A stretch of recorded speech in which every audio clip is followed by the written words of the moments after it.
Honourable Senators, members of the House of Commons, it is with a deep sense of pride and pleasure that my wife and I join you here today as we witness Canadians coming together in a renewed sense of national pride, unity, and hope. I would like to acknowledge that we are gathered on the unceded territory of the Algonquin and Anishinaabe people. This land acknowledgement is a recognition of shared history as a nation, while continuing to deepen my own understanding. It is my great hope that in each of your communities and collectively as a country, a path is found toward truth and reconciliation in both word and deed. This is my 20th visit to Canada, spread over the course of more than half a century, and my first as sovereign.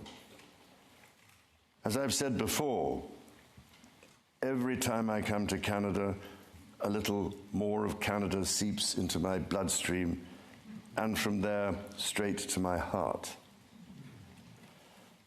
I've always had the greatest admiration for Canada's unique identity, which is recognized across the world for bravery and sacrifice in defense of national values and for the diversity and kindness of Canadians.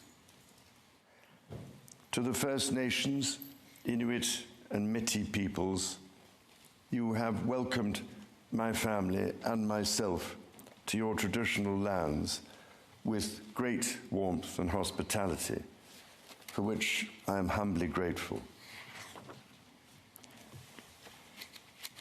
This year, we mark the 80th anniversary of VE Day and VJ Day. On Juno Beach, at Dieppe, on the Somme, at Beaumont-Hamel, at Ypres, and on Vimy Ridge. At those places and many others, forever etched into our memories, Canadians fought and died alongside our closest allies. Today, I see representatives from every part of Canada, from St. John's, Newfoundland and Labrador, to Victoria, British Columbia, and Arviat in Nunavut. I see the guardians of the fundamental rights and freedoms guaranteed in the Canadian Charter. And as King, I thank you for your service to your fellow Canadians across the length and breadth of this vast and great nation.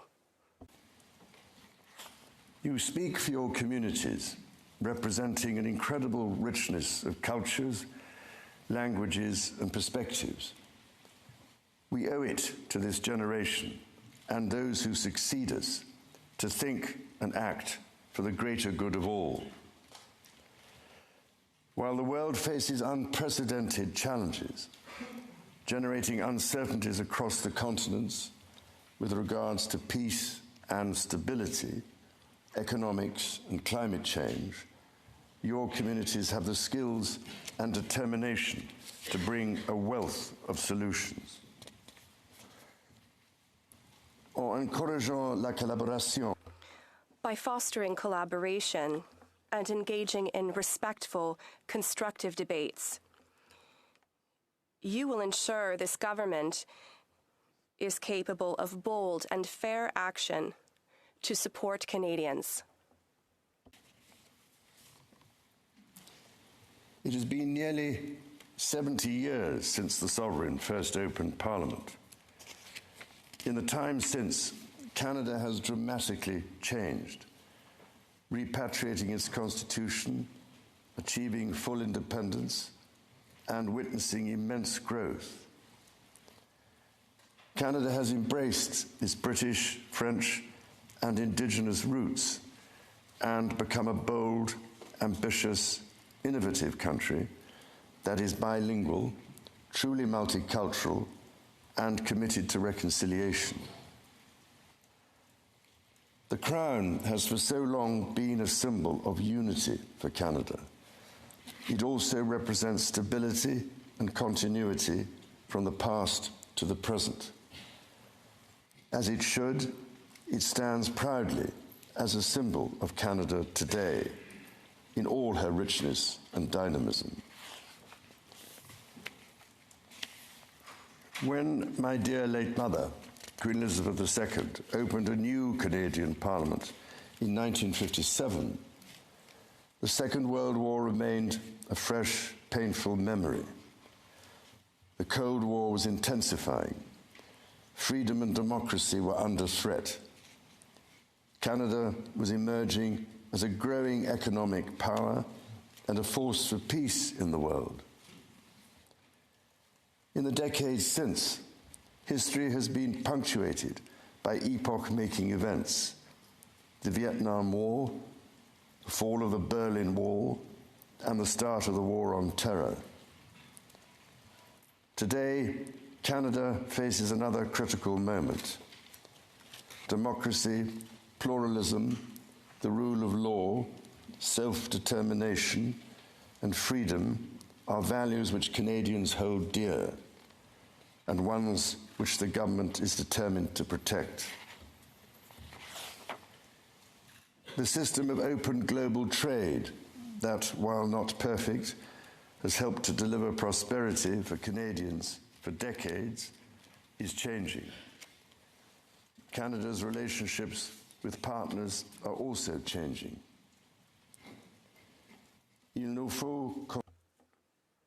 We must be clear-eyed. The world is more dangerous and uncertain place than at any point since the Second World War. Canada is facing challenges that are unprecedented in our lifetimes. Many Canadians are feeling anxious and worried about the drastically changing world around them. Fundamental change is always unsettling. Yet this moment is also an incredible opportunity, an opportunity for renewal, an opportunity to think big and to act bigger, an opportunity for Canada to embark on the largest transformation of its economy since the Second World War. A confident Canada, which has welcomed new Canadians, including from some of the most tragic global conflict zones, can seize this opportunity by recognizing that all Canadians can give themselves far more than any foreign power on any continent can ever take away.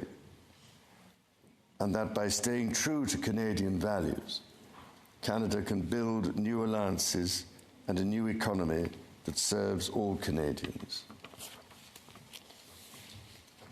The Prime Minister and the President of the United States, for example, have begun defining a new economic and security relationship between Canada and the United States, rooted in mutual respect and founded on common interests, to deliver transformational benefits for both sovereign nations. Simultanément, in parallel, the government is working to strengthen its relationships with reliable trading partners and allies around the world, recognizing that Canada has what the world needs and the values the world respects.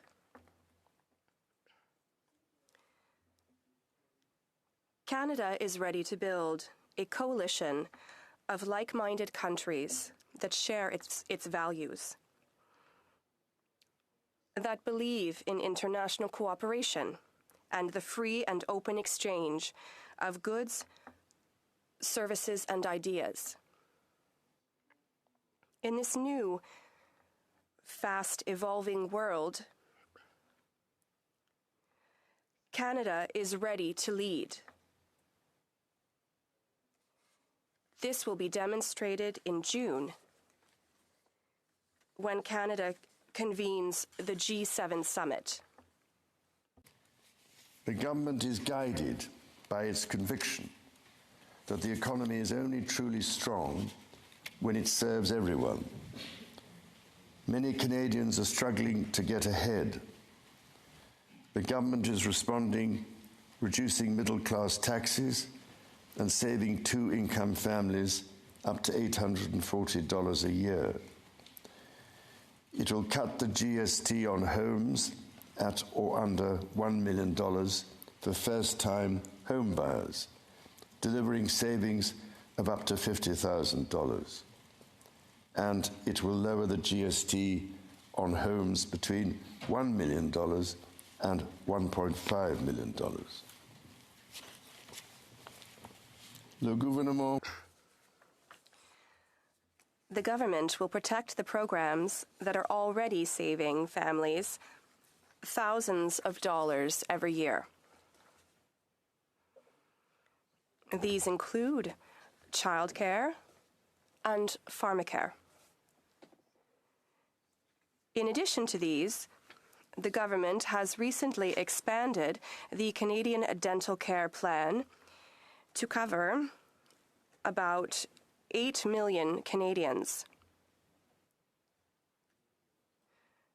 saving the average person more than $800 annually. The government's overarching goal, its core mission, is to build the strongest economy in the G7. That starts with creating one Canadian economy out of 13. Internal barriers to trade and labour mobility cost Canada as much as $200 billion each year.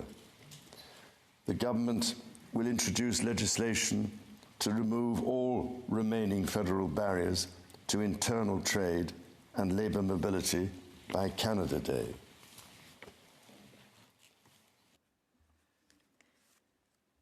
Numerous premiers have already taken vital steps to break down provincial and territorial barriers to trade. Together, we will build on that progress to deliver free trade across the nation.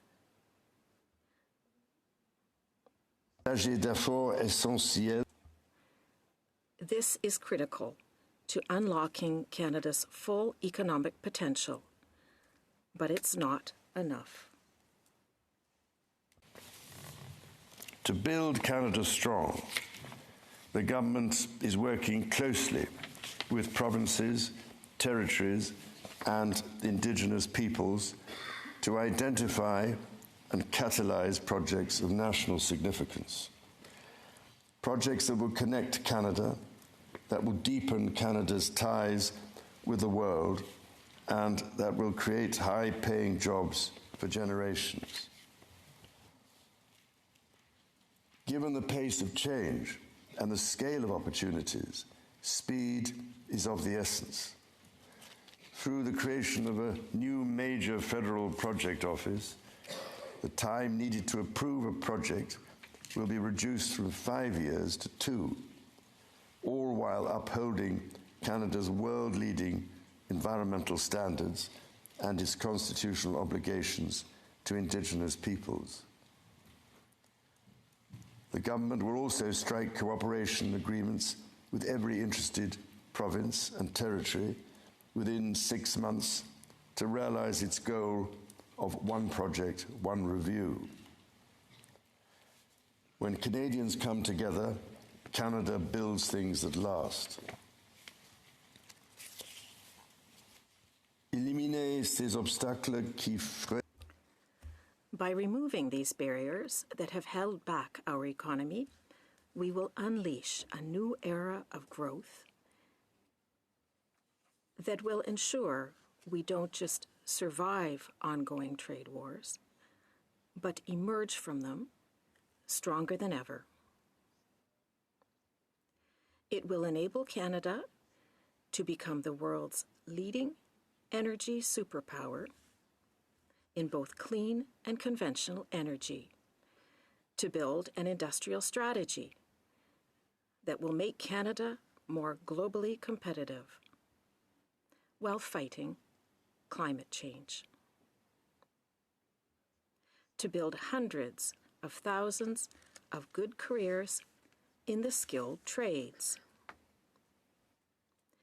And to build Canada into the world's leading hub for science and innovation. Critically, the government will undertake a series of measures to help double the rate of home building while creating an entirely new housing industry, using Canadian technology, Canadian skilled workers, and Canadian lumber. The government will introduce measures to deliver affordable homes by creating Build Canada Homes. This mission-driven organization will act to accelerate the development of new affordable housing. It will invest in the growth of the prefabricated and modular housing industry, and it will provide significant financing to affordable home builders. The government will make the housing market work better, including by cutting municipal development charges in half for all multi-unit housing. The government will drive supply up to bring housing costs down. To be truly strong, Canada must be secure. To that end, the government will introduce legislation to enhance security at Canada's borders. Law enforcement and intelligence agencies will have new tools to stop the flow of fentanyl and its precursors. The Canada Border Services Agency will be given new powers to examine goods destined for export to prevent the transport of illegal and stolen products, including cars. Le gouvernement protégera. The government will protect Canada's sovereignty by rebuilding, rearming, and reinvesting in the Canadian Armed Forces. It will boost Canada's defense industry by joining Rearm Europe to invest in transatlantic security with Canada's European partners. And it will invest to strengthen its presence in the north, as this region, which is an integral part of Canada, faces new threats.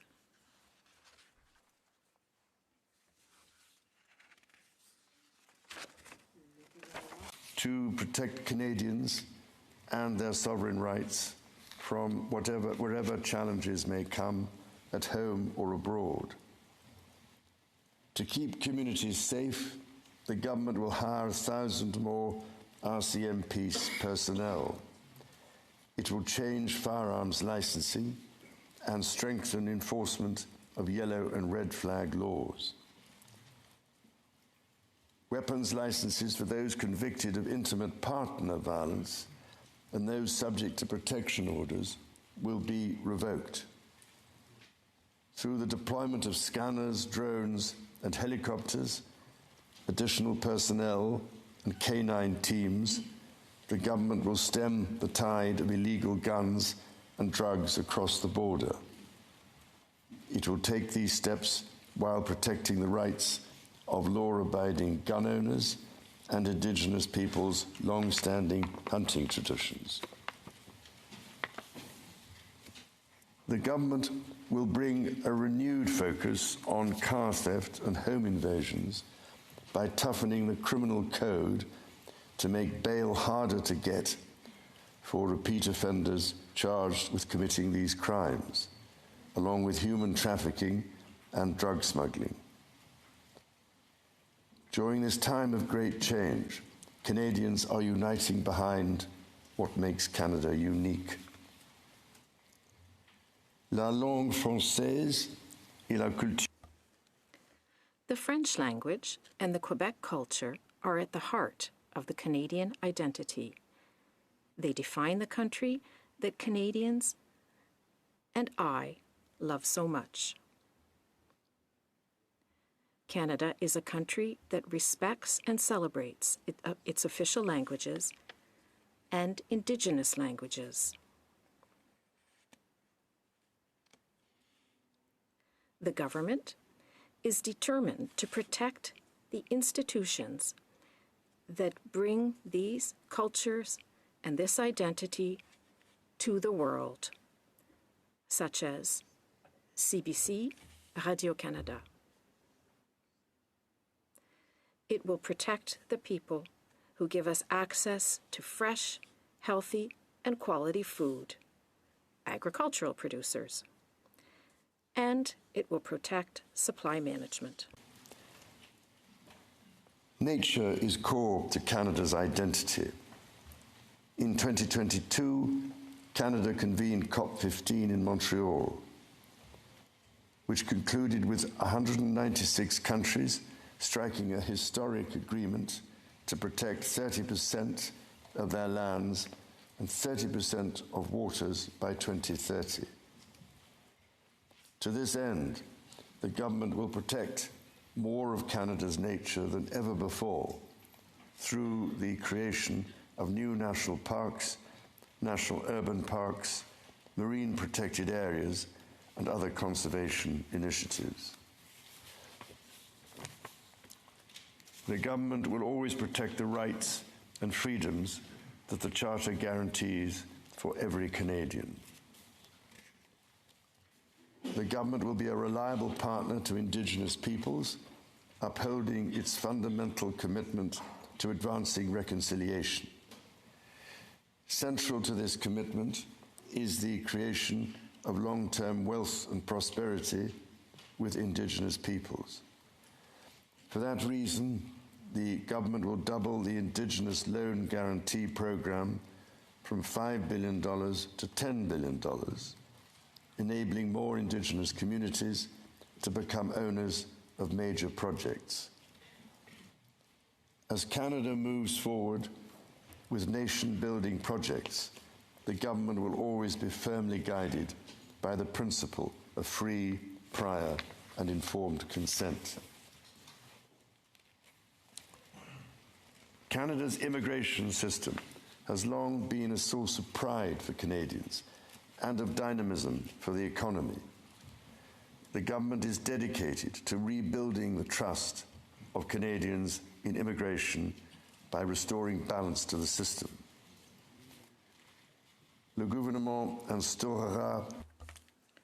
The government will cap the total number of temporary foreign workers and international students to less than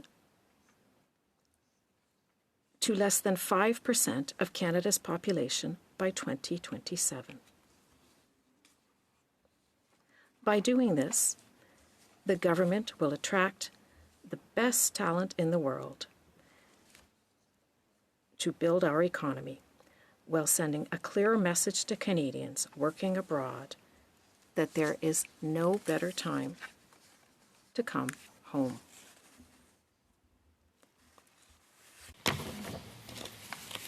Dans toutes ses actions, le gouvernement. In all its actions, the government will be guided by a new fiscal discipline.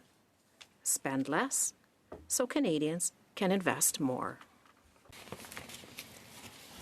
Day-to-day government spending, the government's operating budget, has been growing by 9% every year. The government will introduce measures to bring it below 2%. Transfers to provinces, territories, or individuals will be maintained. The government will balance its operating budget over the next 3 years by cutting waste, capping the public service, ending duplication, and deploying technology to improve public sector productivity. In parallel the government will take a series of measures to catalyse new investment, to create better jobs and higher incomes for Canadians. The scale of the government's initiative will match the challenges of our times and the ambitions of Canadians.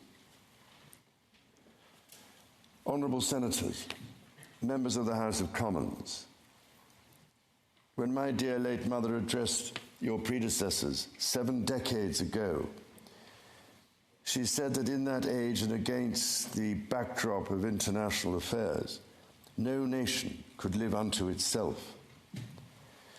It is a source of great pride that in the following decades, Canada has continued to set an example to the world in her conduct and values as a force for good. À vous. I wish to express to you and to the people of Canada my heartfelt gratitude, and that of my wife, for the warmth of the welcome which we have received. And reminds us the true North is indeed strong and free.